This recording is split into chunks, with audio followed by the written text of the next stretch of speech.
And now, part two of our conversation with Steve Thoma.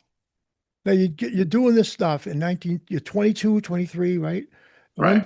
For me, I was, I resonated when you were telling me how you were focused on being sober. You didn't want none of that. You've heard all the horror stories, as did I. Not to mention, I saw my dad who died from alcohol. Yeah, my grandfather died from alcoholism when I was 16. When I went on that tour, he thought his job with me was done. That was his alcoholic thinking. When he saw me conduct that not conduct, but lead that band and do that show, The Young Americans, we did a preview show in LA for all the parents of people in LA. And the first time he ever shook my hand and he said, "You really look like you're comfortable at doing that." And I go, "Yeah, I really dig it."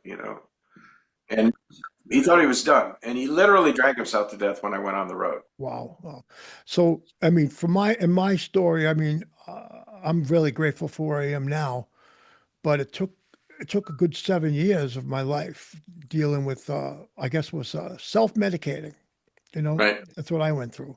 When did you finally come to the point where you've discovered a better way with as far as sobriety and getting that Well, whole thing?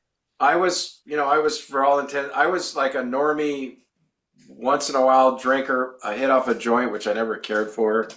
I remember trying cocaine when I was about 17. I didn't really know what the big deal was. And I stayed away from that stuff. I don't remember my first drink. It wasn't an event. I do not have that. I hear a lot of people in recovery talk about they have a big story about their first drink, what it did for them, what it did to them.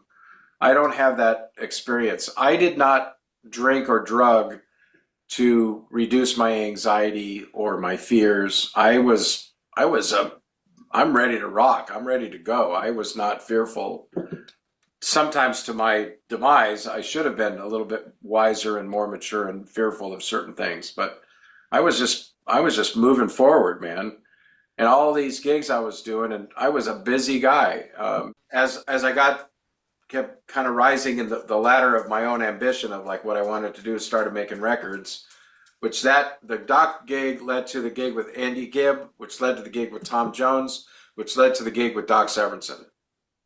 Actually, Andy Gibb led to Doc Severinsen because Andy's bass player was Glenn Frey's bass player. Brian Garofalo's his name, brilliant bass player, great singer, soulful dude. And the minute I became Andy's musical director, after the first half-hour rehearsal, we took a break, and he came over and he goes, "I'm going to get you in Glenn Frey's band." I know. He goes, "How do you like the Eagles?" I go, "I love the Eagles." I go, "I especially, love their stuff that's more R&B. Like they became an R&B band because Glenn's from Detroit, where I'm from." Anyway, he wound up introducing me or told Glenn about me, and 3 months later, Glenn was going on tour, and I got that call. And that was the ultimate gig for me. That's exactly what I'd been wanting to get to. I was 28 years old at the time, and that's when I started drinking and using with great purpose because I figured this is right what I've been working toward since I was 19 and sat down and wrote where I wanted to be. My goal was to have a gold record on my wall by the time I was 30. That was my goal. Here I am, not only in Glenn's band, but now I'm getting the chance to write with him. And then I wind up getting the chance to kind of be the musical director for him and his band because he was having some marital issues and we were practicing for a tour, rehearsing with a couple of new members for a tour in Japan.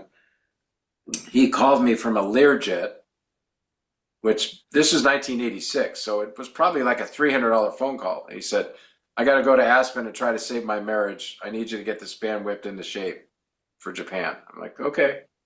So he left for 5 days and I rehearsed the band. He came back for one rehearsal and we went to Japan. So here I am doing exactly what I always dreamed of doing. In a band with a contemporary artist who was a great songwriter. I'm writing songs with him for the new album, and I'm going on tour with him, and we're becoming fast friends. And I thought, now I can relax. Give me some of that cocaine. Yep. Let your guard down right there. And at first it was a lot of fun, and it was fun to be part of that, what I call the inner circle. It had to be. It had to Yeah, it be. was, I mean, to me, when I don't want to tell the story, I'm just going to give you one highlight of it. a 1 ounce bag of cocaine was discovered one evening because we were out of drugs. And it was one of the first meetings I had with that group. And I saw that bag of cocaine. I'd never seen that much cocaine. That's a hell of a lot of coke. And I'm at this and the band meeting with this artist I've admired for 20 years, and I'm in his band now. And fireworks went off for me. Like, you are right where you want to be. Yeah. Life is good. And that's the thing about cocaine is it sort of like prolongs that buzz in a way. You think it's gonna. Yeah, for sure. That was the appeal to me. Like, we had a very clean work ethic when it came to Glenn's band. He would say, if you need to have a glass of wine or one beer before the show, great, to like kind of take the edge off. But nobody gets loaded for the gig. And that band was tight. And Glenn was a very good band leader. He was very precise in his own execution. And he knew exactly what he wanted. And he said, I want you to play the record unless God's hand reaches down and tells you to play something different. Okay. And then you better still think about it. So he gave very little room for improvisation, but there is an art and a craft to playing the record really cleanly but still playing it with feeling. Yeah, making it your own, sort of. Yeah, feeling it. Yeah. So when I was at a sound check one day, at a rehearsal, and I was playing around this song that I was trying to figure out.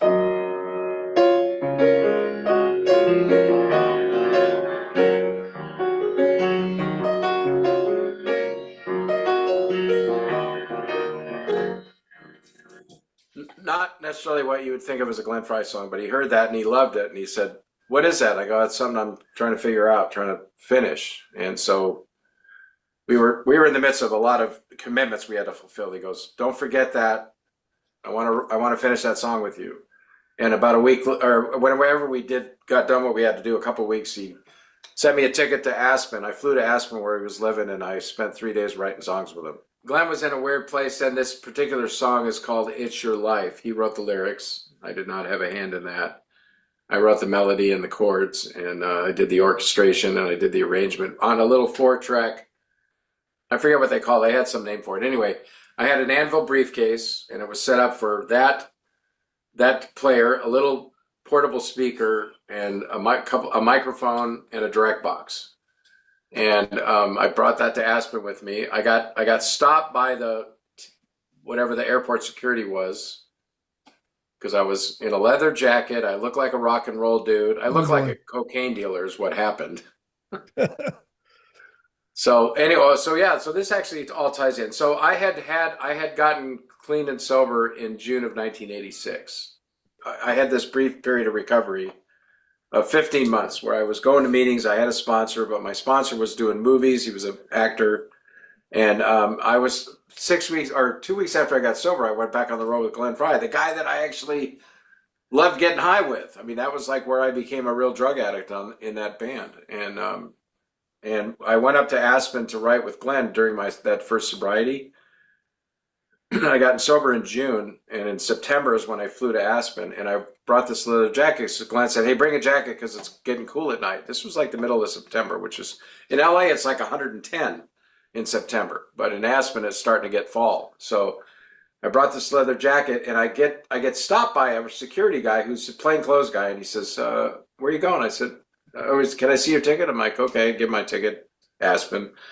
LA to Aspen, Aspen to LA, and I'm only going to be there for 3 days. Uh-oh.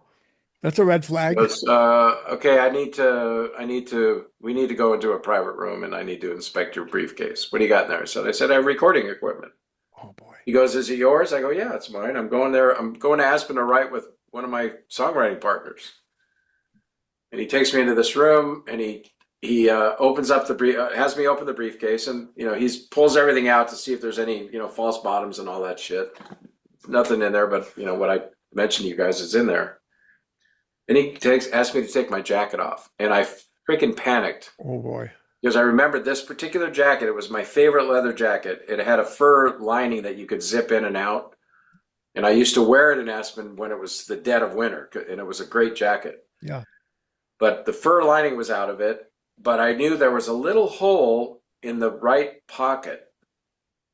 And I thought, I hope a bindle or a vial didn't drop down through that hole that I lost track of Yeah. because I had Oh been boy. sober only about 3 months at the time. But All the right. last time I wore that jacket, I was Uh-oh. getting loaded. Yep.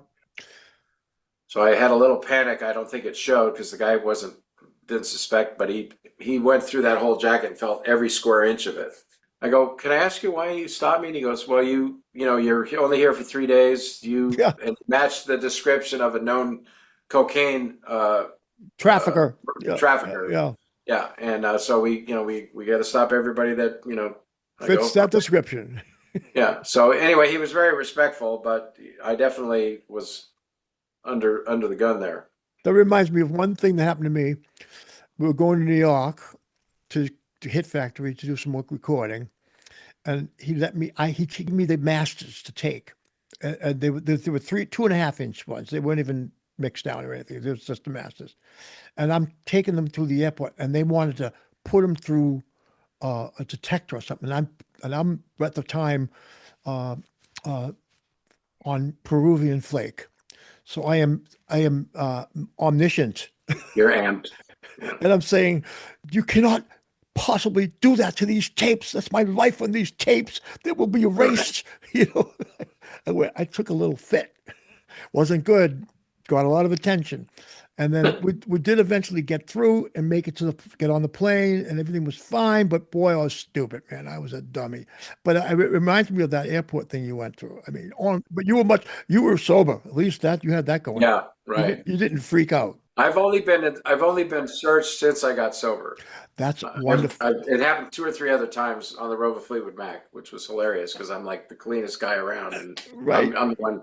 One time we were coming back from Amsterdam, Oh boy, Amsterdam, where we they flew into have Detroit, and I everything. was I was sitting with Mick on the plane, so we got off the plane together, and Mick used to wear patchouli oil for cologne, and the fucking dogs, the airport dogs, the drug sniffing dogs, that triggers marijuana to them. It does, right? So they pulled Mick out of the line, and I'm right next to him. He's 6'6", I'm 5'6". So they pulled, Mutt and Jeff out of the line, and they went through all our stuff. And the guy goes, "You ever been inspected before?" I go, "Yeah, I have." And he goes, "Where?" And I said, "In Aspen." And he goes, "Any other times?" I go, "No, not so far." But I go, "It's really kind of ironic." I said, "I've been clean and sober since September of 1989, and I've only been searched since I got clean and sober." And he goes, "You a friend of Bill's?" Oh, really? I go, "Yeah." And he goes, "I got 4 years." Closes my shit up. Says, "Okay, you're free to go." Wow, that's beautiful. So I guess I was convincing, but I was telling the truth. For anybody who doesn't know, a friend of Bill means a friend of Bill Wilson. The my son probably doesn't know this, but he's the One of Bill the and co-founders. yes, Yeah. one of the co-founders of Alcoholics Anonymous.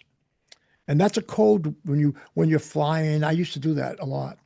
If I thought somebody was a friend of Bill, I would just say, "Are you a friend of Bill? Do you know Bill?" Right. If Yeah. they knew right away if they were. I feel Right. like I'm not supposed to know this. No, No, it's you are supposed okay to to. know. This is okay. It's not part of the No. anonymity.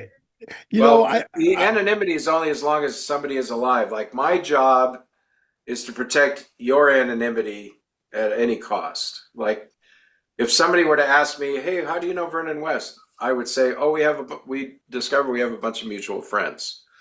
Nobody has ever I asked see. me a second question to that. They're like, "Oh, okay." Right. And I mean, I could also say, "Yeah, what friends do you have?" "Oh, we're both musicians." That's all I would have to say. But if they I ask see. me about somebody that's getting loaded that is struggling, I would not say, "Oh, yeah, they're really having a hard time with drugs right now." It's like that's not my place. But mentioning Bill Wilson or Bob Smith, that was their real names, Bill Wilson and Bob Smith. They've been gone a long time, and it's considered appropriate to mention that they were sober when they were alive. yeah, they definitely great. I just sent Vernon the 12 and 12, so um, right? I mean, Betty Ford really brought Alcoholics Anonymous out of the closet once and Yeah, for all. they did. It had been slowly coming out of the closet over 6 decades, but when Betty Ford claimed that she got sober through Alcoholics Anonymous, that changed everything. it finally was recognized as a legit treatable disorder. I won't say it's a disease. It's definitely a disorder. But people get to it through different, like I said, I never drank or drugged to settle my fear or my anxiety. Most of the guys I've sponsored, that's their story, and they self-medicated. I identify with that because neither did I. And when I played a show, I didn't want anything. I wanted to be straight and enjoy it, every minute of it. I didn't need to. I was so nervous. Let me have a drink. I never felt that way. It didn't do that for me. But it was to extend the high of the show. That's what it ended up being for me. Yeah, that's me too. I try to explain that to people. Why did you get high? Well, that feeling when you walk off stage where the most important thing is the band was rocking. The shit was grooving. Everybody was listening to each other. Everybody was reacting to each other. And the audience, that's where you grab the audience when they feel that energy and they observe that changes the communication. It's wonderful. When all of that works, there's no better high, as you guys both know. No better. And I want this to last as long as possible. And I don't know if it's a delusion, but for a long time, that delusion worked for me. Drinking and drugging extended that high, and I loved that feeling. And there's always a party after the show. I don't care where you're gigging. There's somebody who wants to have a party with the band after the show. Always. I never got home till sometimes never. It was like it would go till the next day. Oh yeah, my first wife wondered, who is this guy? I mean, I was like super responsible and accountable. I bought a house at 26. A musician buying a house at 26, that's unheard of in LA. It's impossible to find work here. So where are we going now with your, let's keep going on this career. And when you got your second marriage, when was that? How's that? Well, what happened in the first marriage was I was that guy coming home at 7:00 in the morning. And I thought if I got home before 7, before my wife got up to go to work, she wouldn't know I was out all night. Right, I do that. Genius that I am. Doesn't work. Finally, one day she goes, "I don't even know who you are. What's all this shit? Staying out all night, and you got to go to the party. And on the nights when you're not playing, you're at one of the clubs that you play at." I said, "That's all PR, and I'm, hanging out with the crowd, and our band has brought a lot of attention to these clubs, and I'm, it's nice being the big fish in the little pond, but really, why I was going there was to get loaded." Yeah, you come up with all kinds of stories to do it. It was just bullshit. I should have been home writing songs in my studio. So anyway, everything happens for a reason, Steve. I really do think so. You will. Well, I don't agree with that. I think everything happens. Well, okay. And then you deal with it. That's right. All right. I'll say that. I'll go with you on that. But I feel like it's when they happen and you go with it, so to speak.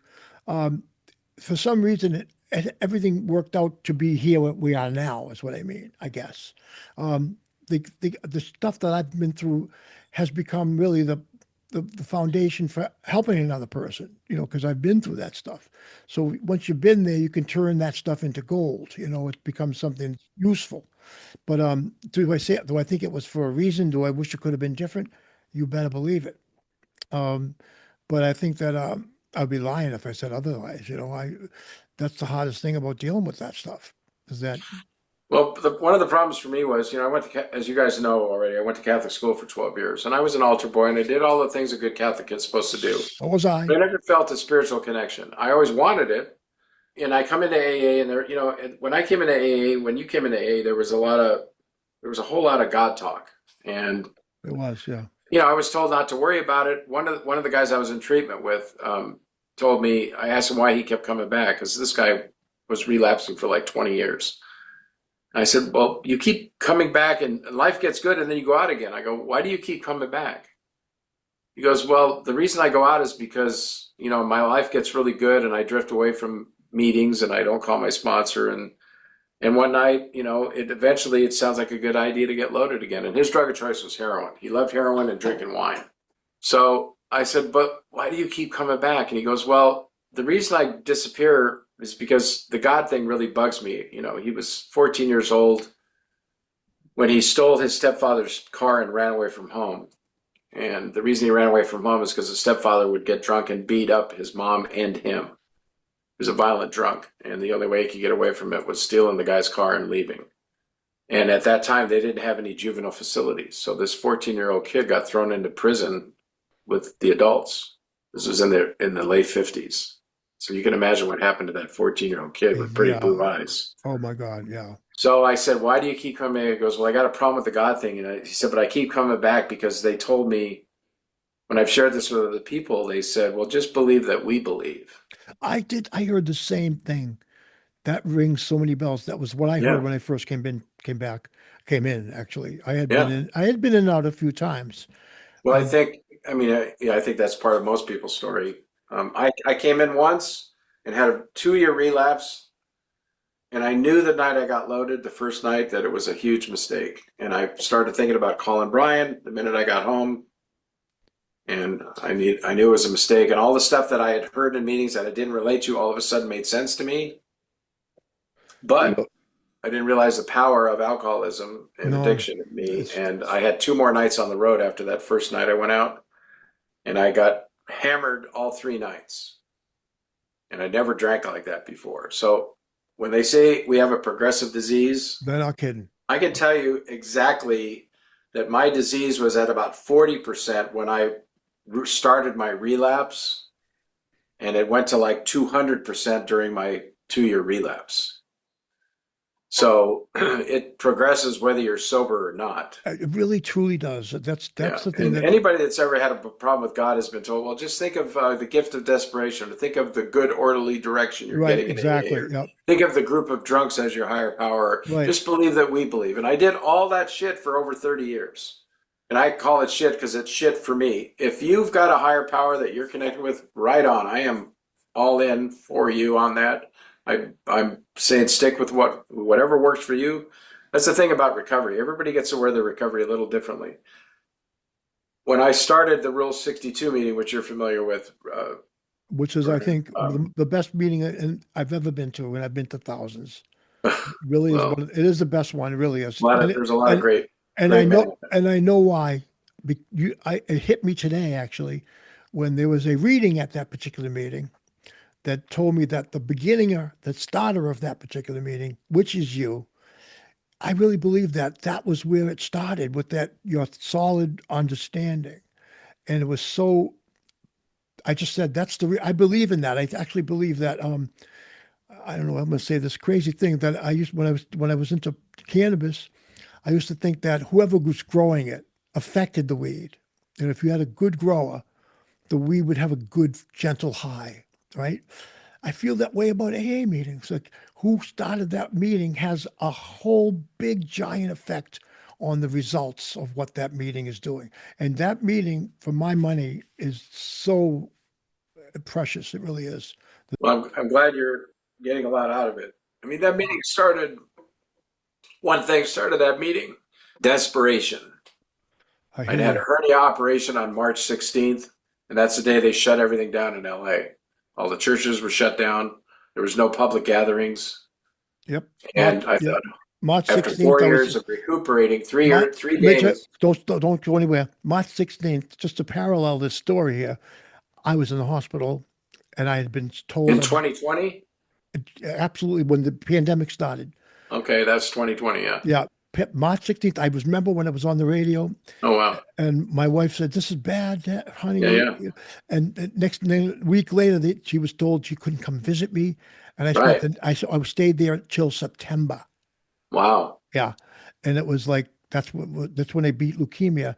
And that's when I started to really, Billy was calling me when I was in the hospital. And I started, really what I was doing, and I know it was because what was instilled in me from AA was being of service. And I knew that when I helped people, I got out of myself. And I was in pain. I was in a lot of not good place. I was in a hospital bed 24 hours.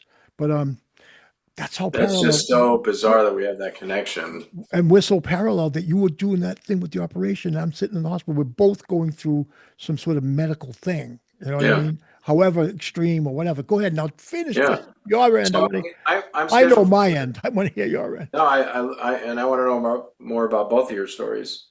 So I'm in this on a gurney waiting, for the anesthesiologist to come back. He already told me what he was going to be doing. And all of a sudden there's a huddle at the hospital in the ER or in the surgery, not the ER, the surgery suite. And I hear them talking, yeah, we're not going to be doing any procedures today. And I'm like, what the fuck? So there were 7 procedures scheduled for that day. 3 canceled by the insurance companies because they were freaked out about COVID, and 3 were canceled by the patients. And I'm like, they're like, are you sure I'm like, I'm in. Let's get rid of this problem. So they operated on me, and as it turns out, I had a birth defect in my stomach wall, and they were able to put extra mesh there because it could have ruptured at any point in my life, and I could have bled to death and not even known I was bleeding. Oh, my. Oh, Till it was too late. Yep, that's how that is. So you can die from internal bleeding. You don't even know that you have it. You know what I mean? Mm-hmm. So it was just a really freaky, fortunate circumstance. So anyway, I have 3 days of discomfort recovering at home, and I'm like, we got to have a meeting. And I had just had a couple of Zoom meetings on Zoom. I didn't know what Zoom was prior to that. I just learned about it a couple of weeks prior to that. And I'm like, I bet you could do an AA meeting on Zoom. And so I got 4 or 5 guys to agree to come to the meeting. And within 30 days, there was like 40 guys there every day. And then it just grew from there, and people from all over the world now. But that was the thing that started that meeting, was desperation. I did have what's weird is that for about 2 years, I've been telling my wife, I really miss going to morning meetings because that's where I got sober. Right. And when we had our first daughter in 2000, I stopped going to morning meetings because I would get up with her in the morning, and then we had another daughter 5 years later. I would make them breakfast. They would eat their breakfast in the kitchen with me while I packed their lunches, and I would take them to school. And they were never in the same school except for 1 year because they're 5 years apart. So I'd take them to their 2 schools and drop them off. And I am so grateful I had that time with them because I hardly see them now. You know what I mean? Yep, But I do know what you mean. I got that time, and they'd always get real chatty in the car. They're never chatty after school. They're chatty on the way to school. Like if I picked them up, my wife usually picked them up, but if I picked them up, like, how was school? Fine. What happened today? Nothing. Yeah, I mean, they were out of energy, right? But in the morning, they were raring to go. So that's when I'd find everything out. So, and I liked having that conduit wide open. Let's think about one thing we can say before. I think you said a lot of great things we could end with, but just what would you say if you're going to end this episode and say something about what you say, sum it all up? What would you say? Well, there's been a lot of talk with shows like America's Got Talent and The Voice and all these competition shows. And it kind of reminds me of organized religion. They're giving all these people kind of some false hope, and they tell them, you got to believe in your dreams. Yes, you have to believe in your dreams, but preparation and execution is everything. And I don't think they're really, and you guys know how it is, these entertainers that are on these shows are under such a huge microscope. They don't really talk about the amount of time and training and experience goes into them being good enough to do that and not win. Right? Right. Mm-hmm. There's some immensely talented people on there. There's a lot of people on there that I call karaoke singers. Me too. Yeah, They'd impress everybody at a karaoke night, but they're not artists. They're not Aretha Franklin. They're not Ray Charles. They're not Corinne Bailey Rae. They're not Adele. D'Angelo, rest in peace. Right. Yeah. Legendary artist. They're not Quincy Jones. I mean, but I think, like, to me, whatever I've done, like my nickname, I didn't even know it was on, All In. I'm a terrible poker player. Don't ever play. If I ever get invited, I just show up with $100 bill, throw it in the pot, and then I cook for everybody. I don't play poker. Here's my money. I suck at it, but I'm all in. I'm here. So I'm like that with everything I do. I am all in, and my job and what people have recognized is, they said, you play with authority, and you don't play with authority unless you do the footwork and learn how to listen. I know where I'm supposed to play, and I know where I'm not supposed to play. And life is like that. You got to know Like Kenny Rogers saying, you got to know when to hold them, you got to know when to fold them. So there's so much great talent out there to study. And, when I was a kid, you know what I wanted more than anything? A set of encyclopedias. And we all have it right here. No matter what you want to learn, it's here. Right. Vernon, do you have a question before we say bye? I mean, I'm honored to, have this conversation with you, and I feel very much I have a different story. I was, unfortunately, I think, not as optimistic as when I was young. I did things to quell anxieties, kind of the opposite. But I think that I am now beginning on this journey of that, like, optimistic, like if you really truly love this thing that you do, take all these opportunities. And I'm grateful because I don't think the timeline, how it unfolds, it's going to be unique for everyone. But what I've learned is that, like, you still will benefit from that mindset, regardless of when that mindset dawns on you. Mm-hmm. And um, side note, it's so I still would like love to like pick your brain about like all these experiences, like working in these like Mm-hmm. intense, uh, high stakes, televised, high professional settings, because I got to play the Greek theater on drums once, and I felt like I was in line for a roller coaster. It was like this intense, like, and Yeah. that truly, I agree, is like the drug that I am chasing, Yeah. Yeah. you know? And Yeah. so I mean, I feel like there's just so much more to know about this world, but like, not really a question, obviously, just a reflection. Well, no, I'm interested to know your journey because, here's the thing. I learned something valuable from Glenn when I was in Aspen. We went out to dinner and there was a band playing. And we finished dinner and the band was, they were okay. And I go, hey, let's go hear some music. Is there any music here? And he goes, yeah, it all sucks. I go, what? You can't all suck. And he goes, no, it all sucks. I go, okay, snobber. Okay, Mr. Snob, what do you mean it all sucks? He goes, Toma, he goes, these guys don't know what they don't know. And what you don't know is that you're not like them. It's a different thing for you. You have an understanding that very few people get. And I think that was like the ultimate compliment from him because he made some amazing records at that point already as an Eagle. But it taught me something very valuable. And even though I may have been the caliber of musicianship that he respected, there's a whole ton of shit that I didn't know what I didn't know. And through my recovery program, our recovery program, I've figured out a lot of what I don't know. Even though I've accomplished a lot, and it's nice to have the gold records and the accolades and awards and all that. But as a human, there's still stuff that I don't know. I don't know. I don't know what I don't know. I'm still learning. Right. And the more you know, the more you know you don't That know. you don't know. Like my first sponsor at 5 years of sobriety got up to take a cake, and I went to give him a cake that night, and he said, "My name's Brian, and I'm an alcoholic and a drug addict, and I don't know anything." And I'm looking up at this guy who I adore, and I'm like, "Dude, you know everything. You're the man." And he explained how he realized now at 5 years, barely scratched the surface.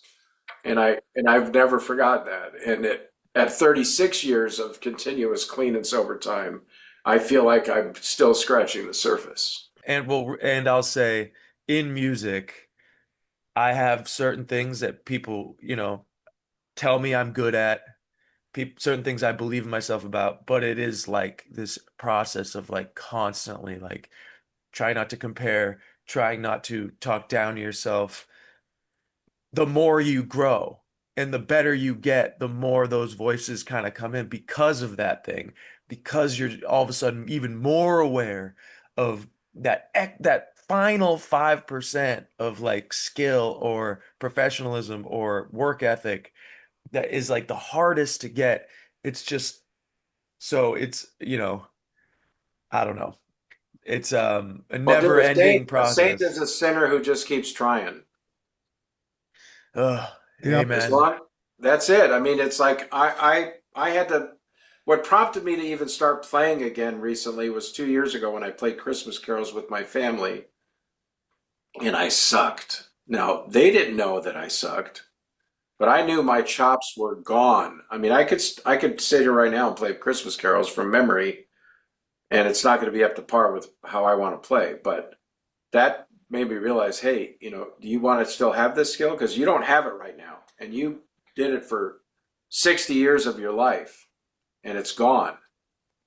So what are you going to do about it? So it took me almost a year to say, oh, I guess it's time to sit down and practice. So I sat down and started practicing again. And the other thing I started doing was if I heard a song on the radio or it came to mind, I immediately downloaded, paid for the sheet music because I can sight read it much quicker than I can figure it out. And now I'm playing all these songs that I've loved for decades but never learned. And my chops are back up and I'm back at the peak of my powers, but I know there's still more that I can get better because I'm just back to almost where I was at the peak of my professional life. And now I'm going to be starting this new online education music thing, and I didn't know I was playing piano again other than my soul needed it. And now I realize there's an opportunity that's been presented to me that, oh, I'm glad my chops are in shape. I guess the theme is practice, practice, practice. Yes. Like that, but like the guy that pulled over and he's. That's how you get to Carnegie Hall. Right. Yeah. That's the punchline. The Right. question. Yeah. The guy pulls over. Give me directions. How do I get How do you get to Carnegie Hall? Carnegie Hall? Practice, Practice. practice, practice. So we're going to leave it right there. This has been an amazing time together. And I know we're going to be doing more of them. And I think there's going to be a lot of other things coming up in this world of Steve Thoma, and combined with Vernon and Out of the Blue. I just feel something's afoot. The universe brought us together for a reason. And so we're going to find that out. Like maybe to change the world. Was that something you said today? I loved it. That was great. The reading from today. Well, it's usually one guy, right? It Something to change, really so. does. Everything in this world. It was one And we have guy. one guy right now that's not changing things in a good way, but we need a combatant here we don't waste our time with politics on this show. No, I know, I understand. I'm just saying, but one guy can disrupt things in an amazing way, and one guy can create new stuff that's like. Are you hip to Jacob Collier? Oh yeah. Oh yeah. When I hear him, I'll I'm put like, you on. why am I even playing? Yeah, oh my God. No, he's an example of a person that is not only so humble and clearly in it for the love of the craft, but so deathly talented. He's freaky genius talented, like some other planet shit. And he'll get his whole shows to be doing these 4 or 5 part harmonies, and it's just this beautiful yeah, he's definitely it's a connected experience. Yeah, he's a special cat for sure. I'll be talking to Steve, and we'll definitely be Great. seeing you again. This is on Out of the Blue. Hey, everybody, thanks for joining us here with Steve Thoma and Vernon III. And we really hope you'll join us again, because this is rock and roll, man. This is rocking. This is how rocking as we've been. Keep it simple. That's right. Keep it simple, stupid. Yes. All right. See you later, everybody. Even you smart guys, keep it simple.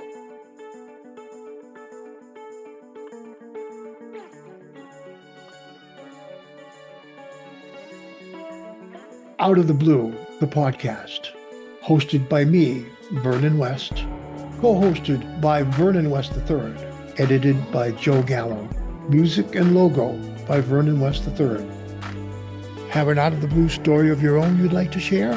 Reach us at info@outoftheblue-thepodcast.org. Subscribe to Out of the Blue on Apple Podcasts, Spotify, or wherever you get your podcasts, and on our website, outoftheblue-thepodcast.org.